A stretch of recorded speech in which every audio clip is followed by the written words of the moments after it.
The Malaysian government has confirmed that the passenger plane that went missing more than 2 weeks ago crashed in the southern Indian Ocean with no survivors. While relatives of the 239 people on board digest the news tonight, the hunt for possible wreckage from the aircraft continues in remote waters off the Australian city of Perth. A grim conclusion after more than 2 weeks of fruitless searches that began in the South China Sea and eventually shifted to the Indian Ocean.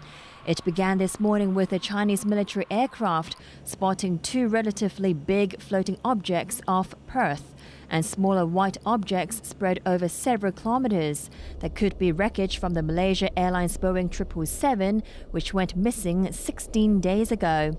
Flight MH370 was carrying 239 people, 154 of them Chinese nationals, when it disappeared without a trace about an hour after leaving Kuala Lumpur for Beijing. The Chinese sighting today was followed by the Australians announcing they had spotted two objects floating in the seas about 2,500 kilometers west of Perth. As the world waited for an Australian Navy ship to reach the area and confirm whether it was indeed wreckage from the missing plane, Malaysia's Prime Minister had a grim announcement based on the latest satellite data analysis. This is a remote location, far from any possible landing sites. It is therefore with deep sadness and regret that I must inform you that according to this new data, flight MH370 ended in the southern Indian Ocean. The news was passed on to anxious relatives of the missing passengers waiting in Beijing, dashing the last hopes that their loved ones may somehow have miraculously survived. Malaysia's flag carrier suffered another blow when a plane traveling from Kuala Lumpur to Seoul was forced to make an emergency landing in Hong Kong early this morning. It's believed the electricity generator on flight MH066 failed and the Airbus A330 was diverted to Chet Kok at around 3 a.m. The plane landed without incident and the 271 passengers were transferred to other carriers. Taiwan is facing a domestic crisis after dozens were arrested and more than 100 injured in a police crackdown on student protesters who stormed government headquarters in Taipei last night. The protesters have vowed to step up their campaign against a controversial trade deal between Taiwan and the mainland. ATV's Arthur Urquiola reports. Defiant protesters remained on the streets of Taipei this morning, even after a major operation to remove them from the Taiwanese government's headquarters, the Executive Yuan building, descended into violence and chaos overnight. More clashes broke out between police and demonstrators, most of them university students, protesting against their government's controversial deal with the mainland to free up trade. Police resorted to using water cannon to disperse the protesters.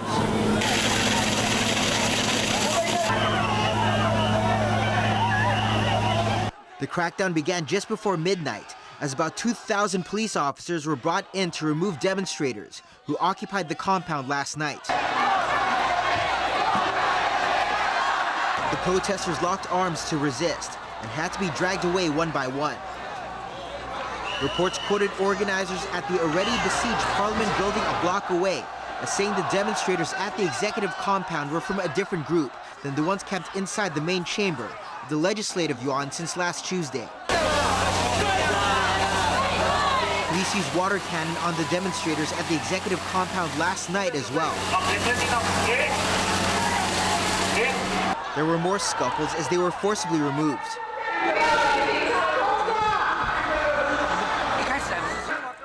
About 60 protesters forced their way through windows into the building and offices on the second floor and barricaded doors with furniture. However, officials later denied reports that the demonstrators broke into the office of the island's premier and insisted no confidential documents or information on computers had been compromised. Among the scores injured in the clashes, Many were bloodied and suffered bone fractures, protest leaders said. Embattled Taiwan President Ma Ying-jeou ordered the crackdown last night, saying the occupation of government headquarters was illegal and hampering the work of his administration. The Beijing-friendly Taiwanese leader has signed a series of landmark economic deals with the mainland, and he's insisting his latest pact is critical, not only for the competitiveness of the island's exports, but also to enter a bigger trade deal among 12 countries, spearheaded by the U.S. But his opponents fear it will hit smaller businesses and threaten the island's democracy by allowing Beijing to exert more influence over Taiwan affairs through investments in key industries. They also accuse Ma's ruling Kuomintang party of using undemocratic tactics to rush the deal through parliament. Arthur Urquiola, ATV News. Taiwan's embattled government is appealing to the public, not to join a strike called by students opposing the trade deal with the mainland. Officials have also denied using excessive force against protesters. ATV's Emily Sue reports. After last night's violent clashes at the Taiwanese government headquarters in Taipei, the island's president Ma Ying-jeou held an emergency meeting this morning with his top officials to discuss the crisis. Premier Jiang Yihua later called the violence regretful and heartbreaking. He shot down accusations of excessive force, insisting police had no choice but to take action. Opposition to the cross-strait trade deal at the center of the crisis was not an excuse to paralyze the execution of the government's duties, he said. Jiang dismissed comparisons between the protests and the Tiananmen Square crackdown on student protesters in 1989, calling it a gross distortion. More than 100 people were injured in the clashes. About half were police and the rest were protesters. Many suffered head injuries, which they claimed were caused by officers' batons. This demonstrator complained that police went too far when they hit him with batons, which caused a 1.5-centimeter gash on his head. The chairman of the opposition Democratic Progressive Party visited the injured in hospital. Su Tseng-Cheng condemned President Ma for not properly addressing the protesters' concerns sooner to avoid violence. This morning, demonstrators made their way from the government compound back to the parliament building a block away, where hundreds have been camped out since Tuesday night. Hundreds of them are still occupying the main chamber, which they barricaded from inside since last Tuesday. Students from 28 groups condemned the violence today, calling on police not to abuse their power and further escalate tensions. They're also calling for an island-wide strike from students and businesses, demanding the administration reject the trade agreement. The government is appealing to its citizens not to heed the call for a strike. But for the moment, a similar crackdown to clear those at the parliament compound is unlikely, as the government appears to be leaving it to the politicians to sort this one out. Emily Sue, ATV News. Local news now. In a worrying defeat for the Democratic Party, one of its veteran lawmakers has lost a district council by-election to an untested pro-Beijing rival. The loss has also exposed the growing rift between the Democrats and the radical allies, which is benefiting their rivals. There was relief for Judy Chan of the New People's Party when she was declared winner in the Southern District Council by-election. Just seconds earlier, Erica Yoon, chairwoman of the Radical People Power Party, burst into tears, thinking she had won after it was announced that she had secured 1,083 votes. But the euphoria was premature as Chan, her pro-business rival, received 2,023 votes. Veteran Democratic Party legislator Sin Chung-kai trailed in third with only 920 votes. The results in the South Horizon's West constituency were announced shortly after midnight at a community center where the ballots were counted when polling ended at 10:30 last night. Just over half of the 7,600 registered voters cast their ballots for the seat vacated by former Democratic Party member Andrew Fung, who angered the Pan-Democrats by applying for a government job and taking over as the chief executive's information coordinator. For the Democratic Party, it was the loss of a seat to a pro-Beijing rival party, but it was also evidence of a growing rift in the Pan-Democratic camp. Despite losing, Yoon said she hailed her performance as a victory because she received more ballots than the Democratic Party candidate. 預計都係得20% 票，仲係要好 Green stretch claimed that people are leaning more towards her radical party and are forsaking the moderate Democrats, who are seen as having sold out. People Power has accused the Democrats of betraying their cause after reaching a compromise with the government, which led to the creation of the super seats in the 2012 LegCo elections. Since then, the Radical Party has challenged the Democrats in district council polls. Sin, who finished far behind the winning candidate in South Horizons West, described the result as unexpected and a very bad loss. He said political issues such as the debate over nominations for the next chief executive election, his own campaign style and Feng's controversial move to join the government may have contributed to his defeat. The lawmakers said the Democratic Party will conduct a thorough evaluation of the results. The winning candidate, who secured more votes than the total of her two pan-Democrat rivals, attributed her victory to her devotion to issues in the district. Chan described herself as a low-profile candidate who had to work extra hard to beat her better-known opponents. The government has denied shirking its responsibility by leaving it up to district councils to deal with shopfront extensions that block pavements. Here's Emily Sue. Many store owners battling high rents have tried to maximize space by placing products outside their premises, a practice which blocks pavements. This has triggered a flood of complaints about road access and safety. A 4-month consultation on measures to tackle shopfront extensions was launched 10 days ago, and its proposals include a $1,500 fixed penalty for shop owners who obstruct pavement space. Legislators on the Home Affairs panel today slammed the guidelines in the consultation document as unclear and unfair. They argued that the proposals leave it to district councils to recommend which shops should be punished or exempted if its distinct characteristics contribute to the area's vibrancy. Cultural sector lawmaker Ma Feng-kwok warned that the government could face greater trouble by tolerating some stores and not others. Currently, some flower shops are allowed to use up to a meter of storefront space during the Lunar New Year. Wu Chi-wai of the Democratic Party accused the government of shirking its responsibility by relying on district councils to monitor the problem, pointing out that shop owners and pedestrians will be confused if rules differ from one street to another. Wu wants shops penalized if they block more than 10% of the pavement. Home Affairs Minister Zhang Dak-sing dismissed the allegation that the government is taking a hands-off approach. He insisted that district councils will only play an advisory role and only the government will have the final say on any exemptions. The consultation ends in mid-July. Emily Sue, ATV News. More local news, starting with government plans to sell a batch of vacant subsidized flats on Lantau Island, with the cheapest priced at $640,000. Here's Arthur Urquiola. 85 vacant public housing flats in Lung Ting Estate in Tai O will be sold as home ownership scheme units by the middle of the year. The Housing Authority said today the flats, measuring about 480 square feet each, will be converted from public to subsidized housing and sold for between $640,000 and $900,000. The chairman of the authority's subsidized housing group, Wang Yunfai, is confident that all the converted flats will be snapped up. Applications will start in June, and ballots will be drawn in August, with the authorities saying the homes will be ideal for retired people who wish to escape the hustle and bustle of the city, or young people who work at home.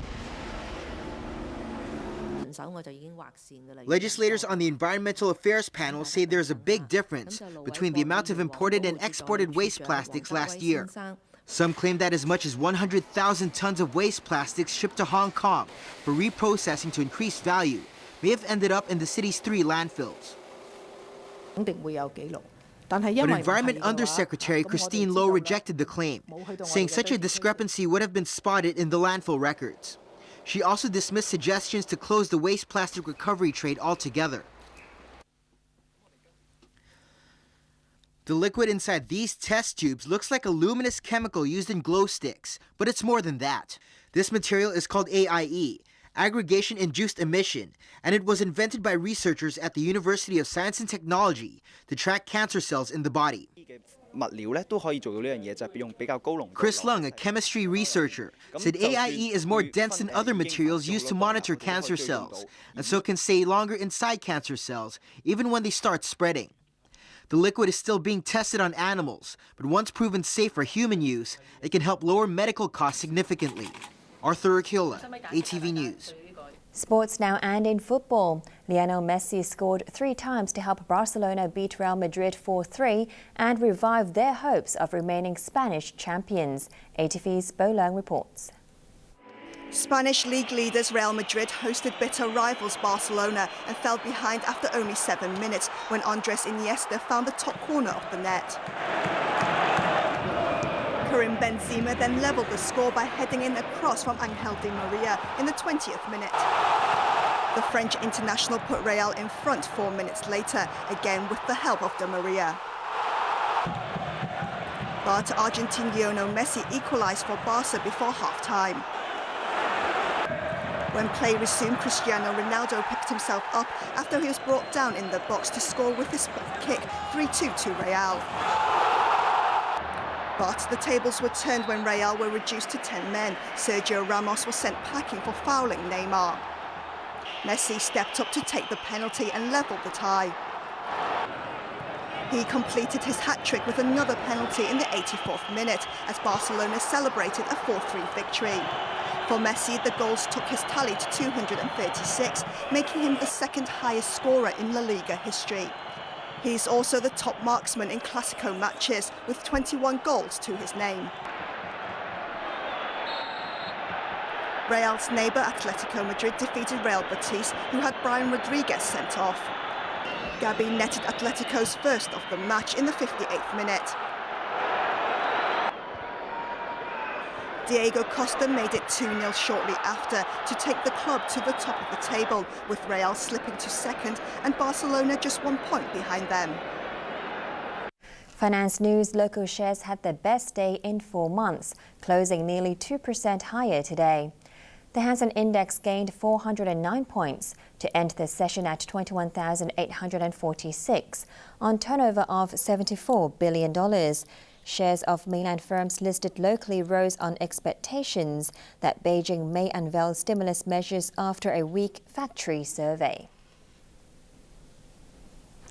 Let's take a look at markets overseas, starting in the US. The Dow Jones is down 55 points. In Europe, the London FTSE is down 41 points. The Frankfurt DAX is down 134 points. The Paris CAC is down 60 points.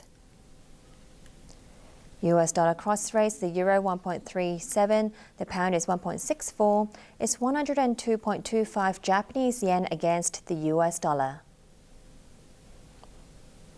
The weather forecast for the next few days. Sunny periods tomorrow and misty at night. Temperatures will range from 17 to 24 degrees.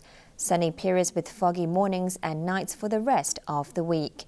Here's a look at the weather around the world.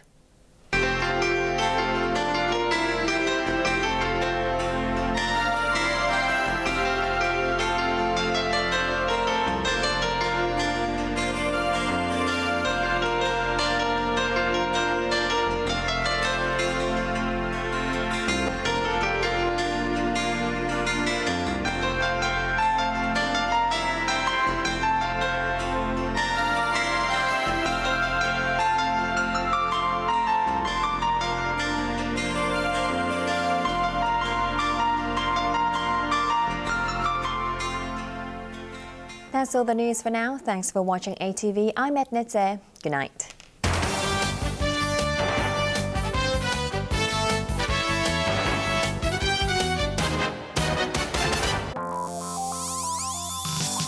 Coming up, 30 Rock.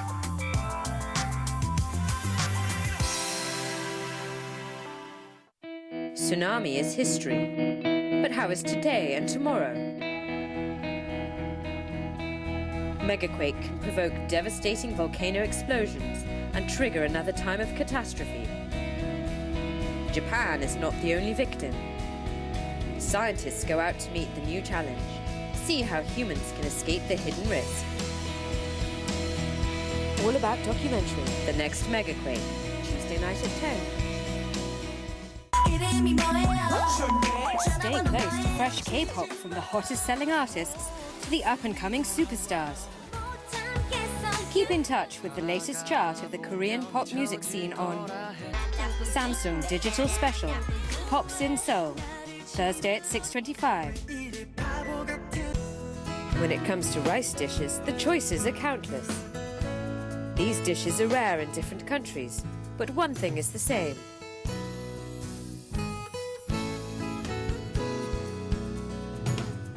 There must be a big celebration for the heavy harvest. A fruitful year is worth all efforts. All About Documentary, Rice is Life, Thursday night at 10:05.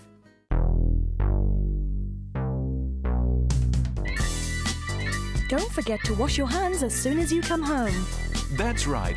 It's important to maintain personal hygiene and to keep your living spaces clean. Go, go, go! Mop your floor regularly with cleanser.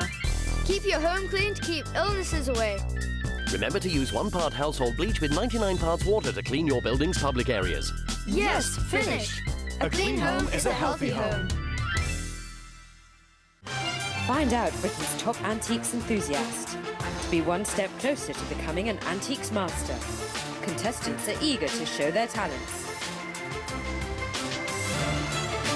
Now, the competition starts.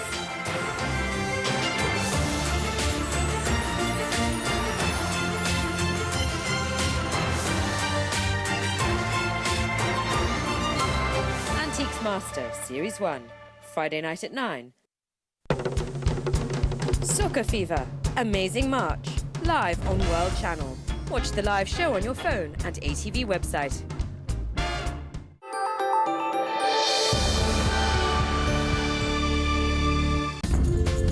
The following program contains occasional adult elements. Parental guidance is recommended.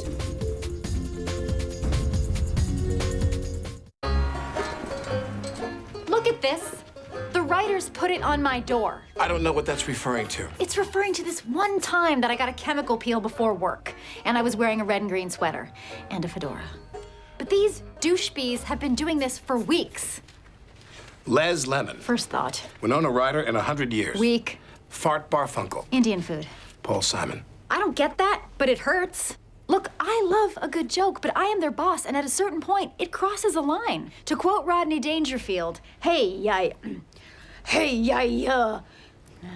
Lemon, if you're about to say that you don't get any respect, you're right.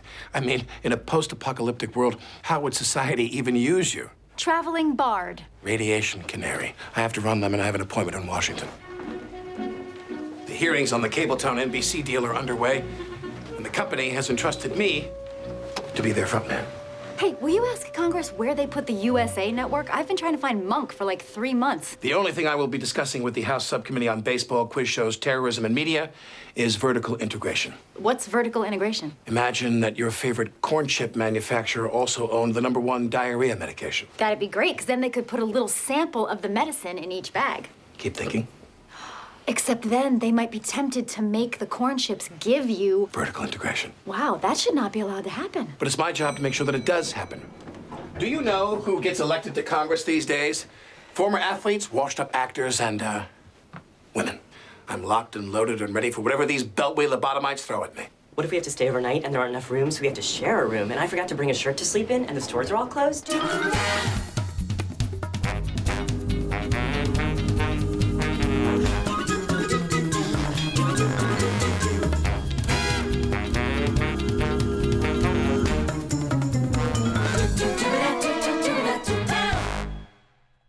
Liz, quick question about the Johnny Appleseed sketch. Does it hurt it if we can't call him Johnny Appleseed? Yes, why? Well, Johnny Appleseed was a real guy, and his descendants are very litigious. So here is a list of the names that legal says we can use. Jerry Banana Seed, and nothing else. Great. So what are my choices? Either I argue with legal or I spend all day writing something else. Does anyone care how hard I work? We can't use Jerry Banana Seed. Someone with that name killed a bunch of nurses in Portland. Kenneth, you're back. I need you to get me something called Vagitrax. It's for dry knees. I wish I were back, Miss Maloney.